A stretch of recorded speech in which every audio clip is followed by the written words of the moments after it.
আজকে খুকুর পুতুল ঘরে পুতুল মেয়ের বিয়ে। তাই তো খুকু ব্যস্ত ভারী পুতুল কোণে নিয়ে। অনেক লোকের নিমন্ত্রণ, নয় গো মোটেও কম। তাই তো আজ ভোরের থেকে ঘুরছে সে হরদম। লাগবে টাকা 10,000, 5টি ভরি সোনা। মিটিয়ে নেবে বিয়ের আগে, রাখবে না কো দেনা। বর এলো, বর যাত্রী এলো বরের মামার সাথে। বলল সে সব মিটিয়ে নেবে এখন হাতে নাতে।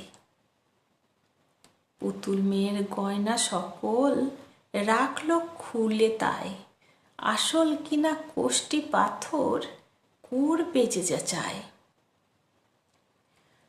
তাই তো ভারী অভিমানে বলল পুতুল মেয়ে, বলো ছেলে যাচাই হবে কোন বা পাথর দিয়ে। বরের দলকে করলো বিদায়, দিল জবাব দিয়ে। পুতুল মেয়ে ফোন করলো, করবে না সে বিয়ে। ধন্যবাদ।